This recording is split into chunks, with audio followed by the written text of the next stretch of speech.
Welcome, ladies and gentlemen, to the History and Mystery channel. I'm your host Archaeological, and I want you to like and subscribe. Now if you've done that, it's time to travel to the Mediterranean Sea and visit the island of Sardinia, where some interesting towers were built, called the Nuraghi. The island of Sardinia, nestled in the heart of the Mediterranean, is a place where the sea sings ancient lullabies and the winds whisper tales of forgotten civilizations. Its rugged mountains, wild landscapes and azure coastlines have captured the imaginations of travelers and scholars alike. But even more captivating than its natural beauty are the strange stone towers that rise from its hills and valleys. To an outsider, these enigmatic structures might seem like simple stone fortresses, but they are far more than that. The Nuraghi towers, built thousands of years ago by a mysterious civilization, are the silent guardians of a world long gone, the remnants of a culture whose origins remain shrouded in myth. Imagine for a moment standing before one of these colossal stone towers as the sun sets behind the mountains. You can feel the weight of history pressing against you, the echoes of distant voices carried on the wind. Who built these towers and why? These are the questions that have fascinated historians and archaeologists for centuries. But to understand the story of the Nuraghi, we must first travel back in time, to a period before written history, to an age when the Mediterranean was a place of myth and legend. The story of the Nuraghi begins around 1800 BC, during what is known as the Bronze Age. Sardinia, isolated from the great civilizations of Egypt, Mesopotamia and Greece, developed a culture that was unique, deeply connected to the land and fiercely independent.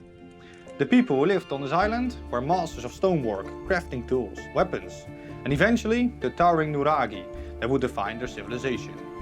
It is believed that the Nuragic people were divided into small independent tribes, each with its own leaders and customs.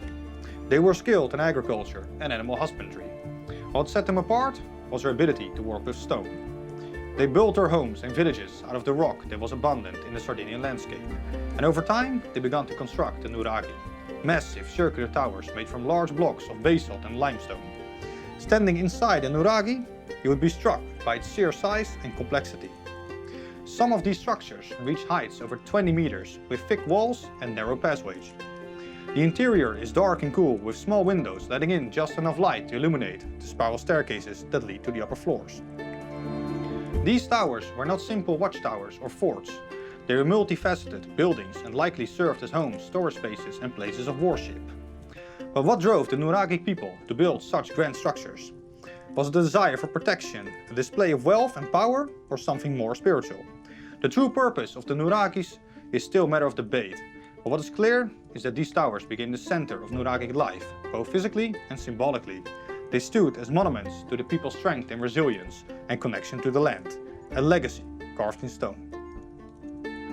As the centuries passed, the Nuragic civilization flourished. By 1500 BC, thousands of Nuraghi dotted the Sardinian landscape. Some were simple single-tower structures, while others grew into complex multi-tower fortresses, surrounded by villages and sanctuaries. These fortified Nuraghi became the focal points of Nuragic society, where people gathered to trade, celebrate and perhaps even engage in ritual ceremonies. Archaeologists have uncovered many clues about the daily lives of the Nuragic people, piecing together a picture of a civilization deeply connected to its environment. They were hunters, gatherers and farmers, cultivating wheat and barely raising sheep and goats, and fishing in the surrounding seas. But they were also warriors, as evidenced by the bronze weapons and armor found in their tombs. One of the most remarkable aspects of Nuragic society was their relationship with metal. They were highly skilled in bronze craftsmanship, creating weapons, tools and stunning jewelry. The famous bronze figurines known as bronzetti offer a glimpse into the world of the Nuragic people. These small statues, often depicting warriors, priests or animals, are beautifully detailed and reveal a society that valued both strength and spirituality. But perhaps the most intriguing element of the Nuragic society is their connection to the sacred. The Nuragic people worship the pantheon of gods and spirits, and many Nuraghi appear to have been used for religious purposes. Archaeologists have found sacred wells and temples near the towers, suggesting that the water held a special significance for these ancient people. Some believe that the Nuraghi themselves were temples built to honor the gods and serve as a bridge between the human and divine worlds. For nearly a millennium, the Nuragic civilization thrived in relative isolation, but by the 9th century BC, the world around them began to change. The Mediterranean was no longer a quiet sea, it had become a hub of trade and conflict, as powerful empires like the Phoenicians and Greeks expanded their influence.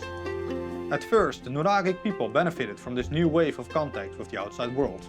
They traded with the Phoenicians, exchanging their bronze goods for exotic materials like ivory and glass. Sardinia became a crucial stop for merchants and sailors navigating the Mediterranean, but with this new prosperity came new threats. By the 6th century BC, Sardinia had become a battleground for rival powers, as the Carthaginians and later the Romans sought to control its island and its valuable resources. The arrival of these powerful empires marked the beginning of the end for the Nuragic civilization. Over time, the Nuragic people were absorbed into the larger cultures of the Mediterranean, and their way of life slowly disappeared. The towers that had once been the center of the world were abandoned, left to crumble under the weight of time. But even as the Nuragic people faded into history, their legacy endured. The Nuraghi remained silent witnesses to a forgotten age, their stones weathered by elements but still standing tall. They are a reminder of the resilience of the people who built them, a testament to the strength of a civilization that refused to be erased. Today, the Nuraghi continue to inspire wonder and curiosity. Sardinia is home to over 7,000 of these ancient towers, making it one of the richest archaeological landscapes in the world.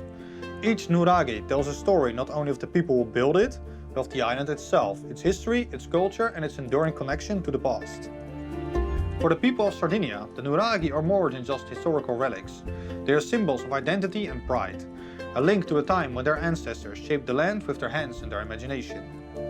In recent years, efforts have been made to preserve and study these remarkable structures, with archaeologists using modern technology to uncover new insights into their construction and purpose. The most famous of these sites is Nuraghi, located in Baromini, which has been designated a UNESCO World Heritage Site. This complex of towers and villages offers a rare glimpse into the world of the Nuragic people, allowing visitors to walk among the ruins and imagine what life was like in this ancient society. And yet, despite all that we have learned about the Nuragic civilization, many questions remain. The true purpose of the Nuraghi, the full extent of the Nuragic people's achievements, and the reasons for their eventual decline are mysteries that may never be fully solved. But perhaps that is what makes the Nuraghi so captivating, the sense of wonder they inspire, the feeling that even after all these centuries they still have secrets to reveal. As the sun sets over Sardinia and the shadows of the Nuraghi stretch across the land, one can't help but feel a deep connection to the past. These ancient towers are more than just monuments. They are the heart of a story that began thousands of years ago, a story that continues to be written, stone by stone, generation by generation. I want to thank you all for listening. See you in the next one, and remember, history is written in mystery.